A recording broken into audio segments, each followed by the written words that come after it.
Hello friends, I am Ankur Shukla, chemistry का। आज के वीडियो पे हम एनडी एग्जामिनेशन के लिए केमिस्ट्री का एक बहुत इंपॉर्टेंट चैप्टर लेके आए हैं जिसका नाम है केमिकल बॉन्डिंग। चैप्टर का क्या नाम है? Chemical bonding. तो चलिए वीडियो की स्टार्टिंग करते हैं। एक प्यारी सी स्माइल के साथ जानते हैं कि केमिकल बॉन्डिंग चैप्टर में हमें क्या क्या पढ़ना है, कितनी इंपॉर्टेंस है एग्जामिनेशन के लिए इस चैप्टर की। आइए चलिए स्टार्ट करते हैं। ठीक है, तो सबसे पहले जान लेते हैं कि केमिकल बॉन्डिंग क्या होता है। तो केमिकल बॉन्डिंग को अगर हम एक डिफिनेशन से समझें तो कि हम बोल सकते हैं कि the force of attraction between two atoms और मॉलिक्यूल, मतलब किन्हीं दो एटम और मॉलिक्यूल के बीच में जब फोर्स ऑफ अट्रैक्शन लगता है तो वहां पे बॉन्ड फॉर्मेशन होता है, उसी को हम केमिकल बॉन्ड या तो केमिकल बॉन्डिंग कहते हैं। ठीक है, एक बार फिर से समझेंगे। The force of attraction between two atoms और मॉलिक्यूल्स या आयन बोल सकते हैं, तो वहां क्या होता है? बॉन्ड का फॉर्मेशन होता है, उसी को हम क्या बोलते हैं? केमिकल बॉन्ड या तो केमिकल बॉन्डिंग बोलते हैं। ठीक है, तो जो हमारा केमिकल बॉन्ड होता है वो दो प्रकार का होता है, मेनली दो प्रकार का होता है। तीसरा भी होता है कोऑर्डिनेट बॉन्ड, लेकिन हम मेनली किनके बारे में पढ़ेंगे? दो प्रकार के बारे में पढ़ेंगे। वो कौन कौन से होते हैं? वो हमारा जिसमें हमारा पहला होता है उसे हम बोलते हैं आयनिक बॉन्ड, और जो हमारा दूसरा होता है उसे हम क्या बोलते हैं? Covalent bond. ठीक है, तो एक एक करके हम इन्हीं दोनों के बारे में इस वीडियो में पढ़ेंगे कि आयनिक बॉन्ड क्या होता है, इसके अंदर क्या पढ़ना है, उसके बाद हम पढ़ेंगे कोवेलेंट बॉन्ड के बारे में। ठीक है, तो सबसे पहले हम जान लेते हैं आयनिक बॉन्ड आखिर होता क्या है। तो आइए चलिए जानते हैं आयनिक बॉन्ड के बारे में। अगर हम आयनिक बॉन्ड के बारे में जाने तो इसकी जो डिफिनीशन होती है वो क्या होती है? कंप्लीट ट्रांसफर ऑफ इलेक्ट्रॉन, मतलब इलेक्ट्रॉनों का कंप्लीट ट्रांसफर हो जाए, उसे को हम क्या बोलते हैं? आयनिक बॉन्ड बोलते हैं। क्या बोलते हैं? आयनिक बॉन्ड बोलते हैं। ठीक है, या तो ऐसे भी बोल सकते हैं लॉस ऑफ, मतलब लॉस और gain of electron is known as ionic bond. ठीक है, अब एक एग्जांपल से इसको समझते हैं, आई होप आपको और अच्छे से समझ में आएगा। इसमें जैसे हमने एक एग्जांपल ले लिया NaCl का, ठीक है, सोडियम क्लोराइड का एग्जांपल ले लिया। अब इसमें बॉन्ड फॉर्मेशन कैसे होगा? देखिए, Na का एटॉमिक नंबर कितना होता है? 11 होता है। इसका एटॉमिक नंबर 11, तो इसका इलेक्ट्रॉनिक कॉन्फ़िगरेशन कितना हुआ? 281। ठीक है, और इसका एटॉमिक नंबर कितना? 17, तो इसका इलेक्ट्रॉनिक कॉन्फ़िगरेशन कितना हुआ? 287। ठीक है, यहाँ तक समझ में आया। अब कोई भी एलिमेंट हो पीरियोडिक टेबल में, सब क्या होना चाहते हैं? किसी से जुड़कर या किसी से निकलकर स्टेबल होना चाहते हैं। ठीक है, तो इन दोनों के स्टेबल होने के लिए अपना, मतलब स्टेबल कब होंगे? जब इनका ऑक्टेट या तो डुप्लेट कंप्लीट हो जाए। तो ये क्या करेंगे? अपना ऑक्टेट कंप्लीट करने के लिए या तो किसी को एक देंगे या तो किसी से एक लेंगे। ठीक है, तो जो हमारा सोडियम है, अब इसको अपना ऑक्टेट कंप्लीट करने के लिए कितने इलेक्ट्रॉन की जरूरत है? 7 इलेक्ट्रॉन की, क्योंकि आउटर मोस्ट शेल में एक इलेक्ट्रॉन, कितनी इलेक्ट्रॉन की जरूरत है? 7। तो अब किसी से ये 7 तो ले सकता नहीं, 7 लेने के लिए बहुत एनर्जी लगेगी, जो कि इतनी एनर्जी इसके पास है नहीं। और जबकि क्लोरीन क्या है? क्लोरीन को ऑक्टेट कंप्लीट करने के लिए सिर्फ एक इलेक्ट्रॉन की जरूरत है। तो ये क्या करेगा? इसके पास इतनी एनर्जी कि ये दूसरे से एक इलेक्ट्रॉन ले सके। तो ये यहाँ पे क्या होगा? यहाँ पे जो हमारा, मतलब सोडियम के आउटर मोस्ट शेल में कितने? एक इलेक्ट्रॉन है, तो ये अपना एक इलेक्ट्रॉन क्या करेगा? ट्रांसफर कर देगा। ठीक है, इधर एक इलेक्ट्रॉन ट्रांसफर कर दिया। और क्लोरीन के पास कितने इलेक्ट्रॉन है आउटर मोस्ट शेल में? 7 इलेक्ट्रॉन है। ठीक है, तो यहां से क्या होगा? ये हमारा क्लोरीन का क्या होगा? ऑक्टेट कंप्लीट हो जाएगा। और ये जब 1 इलेक्ट्रॉन इधर आ जाएगा तो इसका भी ऑक्टेट, आउटर मोस्ट शेल में 8 इलेक्ट्रॉन, यहाँ भी 7 और 1 जोड़ के कितने? 8, मतलब दोनों क्या हो गए? हमारे स्टेबल हो गए। तो इधर से जब हमारा एक इलेक्ट्रॉन इधर गया तो हमारा सोडियम पे कौन सा चार्ज आ गया? पॉजिटिव चार्ज आ गया। और क्लोरीन पे हमारा कौन सा चार्ज आ गया? इसने एक इलेक्ट्रॉन दिया तो एक पॉजिटिव चार्ज है, इसने एक इलेक्ट्रॉन लिया तो इस पर कौन सा चार्ज आ गया? निगेटिव पर। ठीक है, और ये दोनों मिलकर क्या बना लिए? NaCl का कंपाउंड बन गया। ये हमारा था आयनिक कंपाउंड का फॉर्मेशन। ठीक है, अब हम जानेंगे कोवेलेंट बॉन्ड कैसे बनता है, कोवेलेंट बॉन्ड का फॉर्मेशन। तो चलिए जानते हैं कोवेलेंट बॉन्ड का फॉर्मेशन। ठीक है, आयनिक बॉन्ड आई होप आपको समझ में आया होगा। अब हम कोवेलेंट बॉन्ड समझने के बाद जब प्रॉपर्टी जानेंगे इन दोनों की, तो आई होप आपको और अच्छे से समझ में आएगा। ठीक है,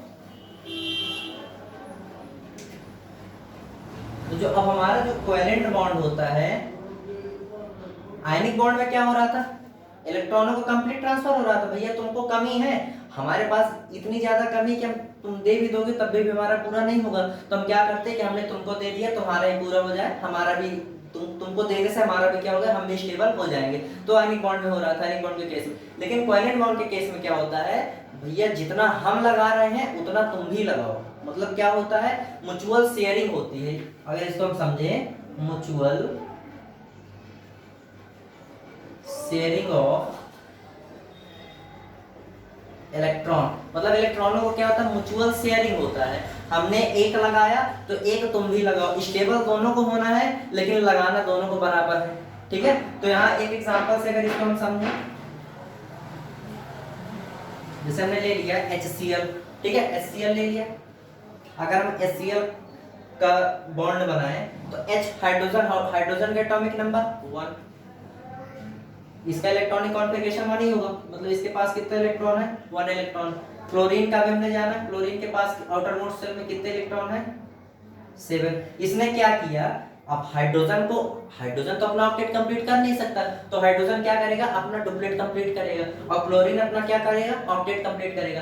तो इसने क्या किया, इसको 1 इलेक्ट्रॉन की जरूरत थी तो इसने 1 अपना लगा दिया, इसको भी 1 इलेक्ट्रॉन की जरूरत थी तो इसने 6 अपना रख के 1 इसने भी क्या किया, लगा दिया। तो यहाँ से क्या हुआ, क्लोरीन का ये ऑक्टेट कंप्लीट हो गया और हाइड्रोजन के यहाँ से क्या हो गया, डुप्लेट कंप्लीट हो गया। और यहाँ पे क्या हुआ, म्यूचुअल शेयरिंग हो गई, मतलब बराबर बराबर लगाया, दोनों स्टेबल हो गए। और यहाँ पे हमारा क्या बन गया, कोवेलेंट कंपाउंड बन गया, जिसका क्या नाम है, HCl नाम है, ठीक है। तो आई होप आपको आयनिक बॉन्ड और कोवेलेंट बॉन्ड दोनों अच्छे से समझ में आया होगा। अब हम इन दोनों की प्रॉपर्टीज के बारे में जानेंगे, जिससे आपको आयनिक और कोवेलेंट बॉन्ड के अंदर सारी क्वेरीज क्लियर होंगी, ठीक है। जो क्वेश्चन आते हैं इंडिया एग्जामिनेशन से वो मेनली पीरियड मतलब प्रॉपर्टीज से ही आते हैं, आयनिक और कोवेलेंट बॉन्ड के, ठीक है। तो एक एक प्रॉपर्टीज हम अच्छे से जानते हैं, ठीक है। तो जो हमारी आयनिक बॉन्ड की जो हमारी पहली प्रॉपर्टीज है वो हमारी क्या, have high melting and boiling point, ठीक है। यहाँ पे क्या दिया गया, have high melting and boiling point, और यहाँ पे क्या दिया गया, हैव लो एमपी का मतलब मेल्टिंग एंड बॉइलिंग पॉइंट, ठीक है। तो यहाँ पे मेल्टिंग एंड बॉइलिंग पॉइंट क्या होता है, हाई होता है किसके केस में, आयनिक बॉन्ड के केस में। जबकि हमारा जो कोवेलेंट बॉन्ड का केस है, कोवेलेंट बॉन्ड के केस में हमारा जो मेल्टिंग एंड बॉइलिंग पॉइंट होता है वो क्या होता है, लो होता है, लो। अब ये क्यों हाई होता है, क्यों लो होता है, इसका रीजन ये है, due to strong force of attraction. यहाँ पे हाई इसलिए होता है क्योंकि जो फोर्स ऑफ अट्रैक्शन होता है बहुत स्ट्रॉन्ग होता है। यहाँ पे लो इसलिए होता है क्योंकि जो फोर्स ऑफ अट्रैक्शन लगता है बहुत मतलब लो होता है, ठीक है। हाई के पीछे क्या होता है, लो होता है। तो इसलिए यहाँ पे क्या होता है, स्ट्रॉन्ग, यहाँ पे लो होता है। मतलब यहाँ पे स्ट्रॉन्ग, यहाँ पे वीक होने के कारण यहाँ पे मेल्टिंग और बॉइलिंग पॉइंट लो होता है, और यहाँ पे मेल्टिंग एंड बॉइलिंग पॉइंट क्या होता है, हाई होता है, ठीक है। अब अगली प्रॉपर्टी हमारी क्या है, सॉल्युबल इन वाटर, यहाँ पे क्या है, नॉन सॉल्युबल इन वाटर, ठीक है। एक एक प्रॉपर्टी ध्यान से पढ़िएगा, डायरेक्ट प्रॉपर्टी उठा के क्वेश्चन बना देता है, ठीक है। पहली प्रॉपर्टी थी मेल्टिंग एंड बॉइलिंग पॉइंट, इसमें हाई होता है, इसमें मेल्टिंग एंड बॉइलिंग पॉइंट क्या होता है, लो होता है। ये हमारा वाटर में सॉल्युबल होता है, ये हमारा वाटर में सॉल्युबल नहीं होता, ठीक है। तीसरी प्रॉपर्टी हमारी क्या है, इन मॉल्टन स्टेट कंडक्ट इलेक्ट्रिसिटी। जो हमारे आयनिक कंपाउंड होते हैं वो मॉल्टन स्टेट में क्या करते हैं, इलेक्ट्रिसिटी कंडक्ट करते हैं, जबकि हमारे जो कोवेलेंट बॉन्ड होते हैं वो हमारे इलेक्ट्रिसिटी कंडक्ट नहीं करते। अब ये कंडक्ट करते हैं, ये कंडक्ट नहीं करते, इसका रीजन क्या है, इसका रीजन है ड्यू टू फ्री इलेक्ट्रॉन। यहाँ पे क्या होता है, यहाँ पे इलेक्ट्रॉन, फ्री इलेक्ट्रॉन होते हैं, और कहीं भी इलेक्ट्रिसिटी तभी फ्लो होगी जब वहाँ पे फ्री इलेक्ट्रॉन हो। तो हमारे जो आयनिक कंपाउंड होते हैं यहाँ पे क्या होता है, ये फ्री इलेक्ट्रॉन होने के कारण ये इलेक्ट्रिसिटी कंडक्ट करते हैं, जबकि यहाँ फ्री इलेक्ट्रॉन नहीं होता तो इलेक्ट्रिसिटी कंडक्ट नहीं करते, ठीक है। ये रही हमारी तीसरी प्रॉपर्टी। अब हम चौथी प्रॉपर्टी पढ़ेंगे। चौथी प्रॉपर्टी हमारी क्या है, these compounds are non directional, और यहाँ क्या लिखा है, these compounds are directional। Previous year question paper उठा के देखिएगा, उसमें एक क्वेश्चन इंडिया एग्जामिनेशन में यहीं से डायरेक्ट उठा के दे दिया गया है, कोवेलेंट बॉन्ड डायरेक्शनल होता है कि नॉन डायरेक्शनल होता है, ठीक है। तो जो हमारे आयनिक कंपाउंड होते हैं, आयनिक बॉन्ड जो होते हैं वो हमारे क्या होते हैं, नॉन डायरेक्शनल होते हैं, मतलब किसी भी डायरेक्शन से क्या कर सकते हैं, इलेक्ट्रॉन ट्रांसफर गेन कर सकते हैं। जबकि हमारा जो कोवेलेंट कंपाउंड होता है ये सिर्फ एक ही डायरेक्शन से करता है, जिससे इसका शेप क्या होता है, इसका शेप हमारा क्या होता है, डिफिनिट होता है, ठीक है। तो ये प्रॉपर्टी जो है, ये प्रॉपर्टीज इंपॉर्टेंट, इसको स्टार पॉइंट बना दीजिएगा। इससे डायरेक्ट क्वेश्चन एक आ चुका है कि जो हमारे आयनिक बॉन्ड होते हैं वो क्या होते हैं, नॉन डायरेक्शनल होते हैं, जबकि हमारा कोवेलेंट कंपाउंड क्या होता है, डायरेक्शनल होता है, ठीक है। अब अगला पॉइंट है हमारा, these compounds are not soluble in organic solvent, जबकि इसमें क्या दिया गया है, सोल्युबल इन ऑर्गेनिक सॉल्वेंट। मतलब यहाँ पे हमारा ऑर्गेनिक सॉल्वेंट पे क्या हो रहा है, सोल्युबल नहीं हो रहा है, जबकि यहाँ पे हमारा क्या हो रहा है, सोल्युबल हो रहा है ऑर्गेनिक सॉल्वेंट पे। इसका रीजन क्या है, इसका रीजन है ड्यू टू नॉन पोलरिटी, ठीक है। यहाँ पे ड्यू टू पोलरिटी लिखेंगे, यहाँ पे क्या होगा, ड्यू टू नॉन पोलरिटी।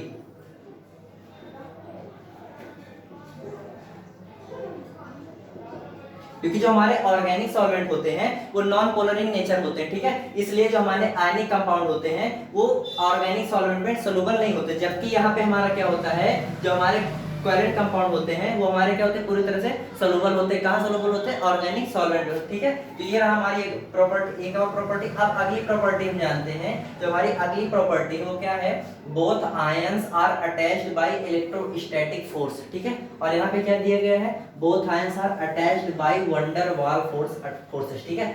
यहाँ पे हमारा आयंस दोनों किससे अटैच होते हैं, इलेक्ट्रोस्टैटिक फोर्स से, यहाँ पे वंडर वाल फोर्स से, ठीक है। ये भी इंपॉर्टेंट पॉइंट है, क्वेश्चन पूछ लेता है आयनिक बॉन्ड में कौन से फोर्स से आयंस अटैच होते हैं, यहाँ पे वंडर वाल फोर्स से अटैच होते हैं, ठीक है। तो ये पॉइंट एकदम स्टार पॉइंट बना के चलिएगा, सारे पॉइंट बहुत इंपॉर्टेंट है, ठीक है। अगला पॉइंट क्या है, give spontaneous reaction, give non spontaneous reaction. मतलब इसमें क्या होता है, स्पॉन्टेनियस का मीन होता है सडनली, स्पॉन्टेनियस का मीन्स अगर हम समझें तो सडनली अपने आप रिएक्शन हो जाना, ठीक है, अपने आप रिएक्शन हो जाना।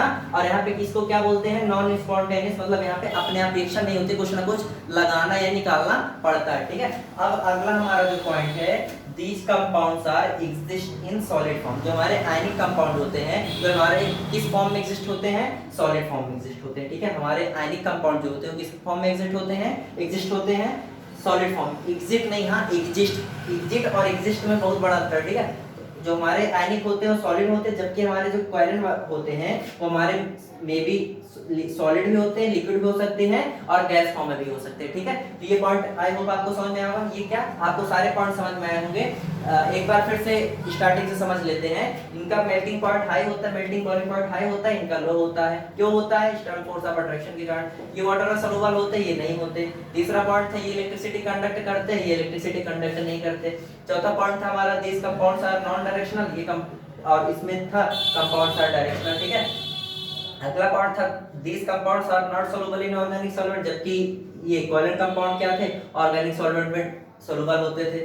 अगला पॉइंट था, both ions are attached by electrostatic force, जबकि यहाँ पे हमारे जो आयंस है वो इलेक्ट्रोस्टैटिक फोर्स से अटैच्ड रहते थे, जबकि हमारे यहाँ पे आयंस क्या किससे अटैच रहते थे, वंडर वाल फोर्स से। ये भी क्वेश्चन पूछ सकते हैं। अगला पॉइंट था, गिव स्पॉन्टेनियस रिएक्शन, इसमें क्या they, give non spontaneous reaction, ठीक है। अगला पॉइंट था, these compounds exist in solid form, जबकि यहाँ पे क्या सॉलिड, लिक्विड, गैस तीनों फॉर्म में एग्जिस्ट करता है, ठीक है। तो आई होप आज की वीडियो में कंप्लीट केमिकल बॉन्डिंग में हमें जो भी पढ़ना था, आयनिक बॉन्ड के बारे में जाना, आयनिक कोवैलेंट बॉन्ड के बारे में जाना, उनके प्रॉपर्टीज के बारे में जाना। तो केमिकल बॉन्डिंग से मेनली एनडीए एग्जामिनेशन से क्वेश्चन यहीं से आते हैं। अगर आप इस वीडियो को अच्छे से देख लेंगे तो एनडीए एग्जामिनेशन में जितने भी क्वेश्चन केमिकल बॉन्डिंग से आते हैं, मुझे नहीं लगता कि एक भी क्वेश्चन आप गलत करके आएंगे, ठीक है। तो अगर आज की वीडियो आपको मेरी पसंद आई हो तो प्लीज वीडियो को लाइक करिए और ज्यादा से ज्यादा इसे शेयर करिए। और अगर आप चैनल पर नए हो तो प्लीज चैनल को सब्सक्राइब कर दीजिएगा और बेल आइकन का बटन जरूर दबा दीजिएगा, जिससे मेरी हर अगली वीडियो की नोटिफिकेशन आपको मिल सके, ठीक है। Thank you, have a nice day.